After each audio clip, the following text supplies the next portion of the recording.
Welcome to the Northwest Showcase on 93.9 KPDQ, sponsored by Day Chiropractic. Mike Lee here with our very special guest, Dr. David Day. His practice is Day Chiropractic. Surprising. In Portland's Howellhurst, Gilbert neighborhood. It's a good name for you. It is. And the practice is located at 3758 Southeast 122nd Avenue, which is just south of Powell, between Powell and Holgate Boulevards. You can call Day Chiropractic at 503-760-7572. That's 503-760-7572. And do check out the website, daychiropractic.com. Yep. So welcome, Dr. David Day. You. How are you today, sir? Wonderful. Thank you so much. So we do have a couple things that are going, and I do have staff at the office if you do want to call and make an appointment for yourself. We've got one thing we've got going is our Better Than a Bouquet $25 special, so we'll talk about that in a bit. The other thing that I've decided to do is schedule a workshop. So as the show progresses here, because probably many of us have concerns about the coronavirus and things like that, what we can do in our immune system and things like that. So I was thinking, you know what, I probably should go ahead and schedule a workshop. So I just scheduled that for Tuesday night, the 18th of February. So if you want to schedule an appointment for yourself or someone you love, or even schedule for that workshop, that will be at 6:15 going until about 7 o'clock at night, and I'll be there to answer questions. But I wanted to just let you know about those things that are coming up, and that we will be able to respond to those if you do want to call my office too. That is wonderful. And the number again is 503-760-7572 for Day Chiropractic's workshop coming up Tuesday night, February 18th from 6:15 to 7 p.m. A little bit of education will help. Well, because, I mean, and it is interesting. I was going to talk about this a little later in the show, but you know what? As I was getting ready for this, I was thinking about what's on my heart and my mind, and my wife and I, we love to cruise. So people who've heard me over the years, they know last year we went to the Baltics on a Princess cruise, and wouldn't you know it, there's a Princess cruise ship right now that's been over near Japan that's in quarantine. They're not letting anyone leave the ship. They've had about 10 people get sick. So I'm nervously going, okay, what was the ship that it's on? It's not the same one we're going to be on. And you start thinking, wow, we could be looking at something that could be a little bit scary till it kind of settles out and we figure out and get everybody taken care of and stuff. But the reason I want to do a class on the flu, you go, well, you're a chiropractor, right? What would you do about the flu? And there's a huge historical connection between the flu and chiropractic. And where it was the last major pandemic that affected the entire world. And that was the Spanish flu that occurred in 1918 and 1919 that killed millions and millions of people. The reason chiropractors got licensed in several states is because their patients did not die at the same rate as patients under medical care. And they were able to show that. And then at that point, the medical objection to chiropractic was decimated, and they got licensure as separate and distinct providers of health care. And so the flu helped demonstrate chiropractic's effectiveness. And you go, well, wait a minute, I thought chiropractic was good for back pain, you get in a car accident or something like that. And yes, that is true. But why would someone under chiropractic care not die from getting the flu? Or maybe not even get the flu at all? Well, apparently what happened was some of the people who got the flu, they had the choice. They could stay with medical care or they could try chiropractic. And the ones who chose chiropractic, a lot of times they were the ones that they'd been given up on, and they lived. And it was so, and you go, well, how adjusting your spine? Well, it's been said that the immune system is like a circulating nerve system. And if you think about it, your body's ability to identify invading little bugs, whether it's a virus or it could be a pneumococcus, it could be any number of bugs, whatever it is. If your body has the resolution and can see very clearly that that thing right there is bad and needs to be destroyed, and destroys it, you will be healthier than someone whose immune system vision is kind of blurry. They'll let things in and not realize they should kill it, and then it lets it grow and flourish in your body, and you'll die. So the resolution then of your immune system is dependent on the resolution of your nerve system. They're tied together. By adjusting patients, it helped their body's resolution improve. Not just neurologically, but their immune system had better resolution. And we'll talk about this later and stuff, because why would you then, if you're afraid, so if you're sitting here today and you're watching these case numbers go up. If you look at a graph, it's kind of scary. It looks like it may become a pandemic. It could. We don't know. But if you're then worried about you or your family, should you go to church or just stay, or at school? Should you just stay in your home? What should you do? You may want to come and let's have a talk about the immune system. And there's lots of things we can do, but we need to make sure that we're doing the things and addressing. Are you under chiropractic care? Are you eating properly? Are you choosing healthy things? Are you getting adequate sleep? Are you, what are the things that you are doing? And we can do all these things in our own lives. Nobody has to control that for us. We can do that. There is no vaccine that exists. And these pandemics go across the world, it will be something that has transformed itself in such a way that there is no vaccine for it. So it's even more critical at that point that you think about chiropractic. So anyhow, so I'll just throw that up. So I will tell you, it will be an interesting conversation. So if you want to make an appointment to come to that talk, we'll have a great talk. And then I'll probably tie in what we've learned from like Ebola and some of these other things that have happened to us in our lifetime. So it's not just about something that happened to our, the people who are the age of our grandmas and grandpas or great grandmas and great grandpas. So Dr. Day, Yeah. as a seasoned expert in Yeah. your field, Yeah. should we be very worried right now?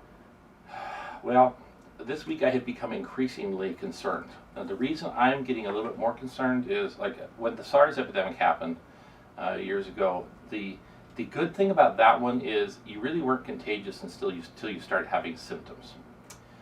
And it might be that you actually can pass the virus to people before you actually get symptoms of the flu. And if that is true, that will make stopping it much more difficult. So we don't know. We don't know yet. But it does. It does. I'm a pretty optimistic fellow in general, right? But when you look historically and you see some of the things that have happened. This has, because when things jump species and things like that, this is when our immune systems have trouble. They don't have experience with it, you see, and so that's when our innate immunity is at its most vulnerable state. So I do think so. Anyhow, I'll know more by the time. So I figured, well, today is our talk, and I don't want to be scared. I don't want to run, stick your head in the sand and all that sort of stuff. But I do think it is something that we need to let's have a conversation and let's really start thinking about this. And it may be that we will have to be kind of careful with where we go and how much interaction we have with strangers and some of this sort of stuff. It's gonna, and if that happens, that'll get out of hand. Because people will say, oh, I'm not going to go to a Chinese restaurant. You'll see behavior start to change, and some of them will be irrational. So we want to say, Lord, what do we do, and how do we live, and how do we not get freaked out about something that's going to make so much stress in our own lives that the stress will be worse than the actual, you know what I mean? Because it is kind of interesting how, but we'll talk more about this. I mean, this is, within the SARS, within several months, it should be, if we can get a hold of this and keep it kind of contained. It's a lot easier to manage there. If it gets dispersed throughout countries, and if the transmission if it's highly contagious, and if it happens before symptoms start, those are some things that make for a much more difficult thing to treat from a population standpoint, you see. So ultimately then you go, well, what do I do? And so it comes back to, okay, let's do everything we can to keep our immune system going. Yeah. And it's about more than just chiropractic care with Dr. Day at Day Chiropractic. It is about sleep. Absolutely. Nutrition, well, lifestyle. That's right. And so what we have to do is, what are the things that help keep us healthy? And this is kind of where chiropractic, in the medical world, the medicines exist to treat symptoms. Well, that's all well. If you have indigestion, well, here's a pill that takes down the acid. No consideration is given to the fact that the stomach should be highly acidic. It's the only place in your digestion system that is acidic. If you make that not acid, you're going to screw up how your whole system functions. Chiropractors say, well, even if that does make your symptom go away, you shouldn't do it anyway because it's bad for your system, it's bad for your health. So chiropractors look at the body and kind of this concept of what are the factors that help keep me kind of like I have shields up all the time. Am I getting adequate sleep? Do I find fulfillment in my life? Do I have support of, and this is like a church, people who, for instance, we know that people who go to church tend to be healthier than those who don't. People who are married tend to live longer than those who are not married. There's something about being in community that is good for us. It's not, so it's not, we don't just go there because it's the community needs it. It's also good for us to do this. And God says, don't forsake assembling yourselves together. There is something about that. I mean, though, take illness, if you take the I out of illness and replace it with the we, it becomes wellness, right? You understand? So I have an office that's set up not like an individual rat going in down a maze into a room. I am out there in front of people. We are sitting, the people who are waiting for their adjustments are watching and are part of this conversation that unfolds. It's more like a family experience, and it's more healthy for people. Even if you're hurting and you don't want to be with people because you're embarrassed or whatever, it's still better for you because someone will see the hurt in your eyes and they will come and sit next to you and love on you and care for you, even though there's no reason that they should do that. They will do that because they have a heart and they'll see your need and they'll minister to you. And when you see other people caring for you who have no reason to do it, that will mean so much to your heart. And it will help restore your soul and get you re-engaged and say, okay, maybe I can get through this. Those sorts of things have to happen to our spirits. Healing is not just about popping a multiple vitamin, right? Should we do that? Absolutely. So now, of all times, do everything you know you should do. Don't go to McDonald's and buy a Happy Meal and so forth. Go buy some fresh vegetables and make a Happy Meal out of a stir-fry meal, right? Do stuff like that are taking initiative to do the things that you should do, right? Before this one, I went to a salad bar restaurant, right? And I had a salad. Last night I cooked, cook meals yourself. We baked potatoes and did some broccoli, these sorts of things. Do things where you're buying food and preparing it on your own stove with ingredients out of your pantry. You kind of do all this stuff in a healthy way. Don't rely on prepared box foods and things like that. Let's just re-engage with healthy things. It's a lifestyle choice. It is a lifestyle. It's an ongoing choice. Yes. And this is chiropractic. So when I find myself talking not just about backs, I mean, yes, it's what I do. It's kind of the way I approach people. I help restore their nerve system function. But it's restoring them back to health. And so much of health ultimately is you as the patient's responsibility. I'm there just to kind of guide and to kind of like a coach, helping you achieve your goals that you want.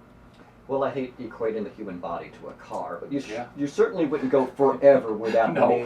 maintaining your car or changing the oil and things like that. You wouldn't wait till you're stuck on the side of the road to finally treat your car well. That's How correct. much better should you treat your body? Absolutely. And it's so funny because just yesterday I was talking to a guy. I said, I feel like a mechanic under your car, and you're driving your car 60 miles an hour, and I'm hanging on underneath and you're driving along. I have to do what I do while you're still living your life and driving your car. I don't have the luxury of putting it up on the thing and having you stop, and you're still going to live life. So this adjustment I give you, you're going to go back in your car, you're going to drive back to work, or you're going to do, you know what I mean? So healing has to happen. It's in movement. It's in dynamic, real time sort of a thing. But your body has to heal you in real time too. So it is interesting. You bring up the analogy of a car. It's anyhow. Yeah. So what we've done then, we're this better than a bouquet special that we're doing. You guys know that I do fundraisers for different organizations. Well, we'll talk a little bit more after the break, but I want to tell you this is going to be a fundraiser for a clinic called Oklahaven, and that's a clinic in Oklahoma City that cares for children with special needs. When you come in, if you want me to do my assessment, we'll do it. It's like $250 of value. We'll do any necessary x-rays. We'll do all the workup and everything. But you just make a $25 donation or more to Oklahaven, and we will then provide that for you. And it's a way that we can live our passion. It helps us raise money. And obviously, it's your money for that, but then we donate our x-ray and our time and my energy and consultation to you, trying to figure out what's going on inside of you. So it's kind of a win-win. Oklahaven benefits, you benefit. It lets us live our passion and purpose, which expands beyond our clinic walls. And I love when we have these times. It'll go from now till Valentine's Day. And I say it's better than a bouquet because most of us. Well, I'm a guy. I've screwed Valentine's Day up so many times, but I do now realize I need to get my wife something that tells her that I love her, right? So if you're sitting and you've got a wife or you've got a husband who desperately needs to find health, something is not right, this would be a very meaningful gift that you could give them. You say, honey, I care for you. Would you go, and it's taken care of, I want you to go and find out what, if Dr. Day can help you, that this would be a way to do it. The Better Than a Bouquet $25 special helps benefit the Oklahaven Children's Chiropractic Center now through Valentine's February Day. 14th, Yep. Valentine's Day. Just give the office a call at 503-760-7572. And you're listening to the Northwest Showcase on 93.9 KPDQ, sponsored by Day Chiropractic.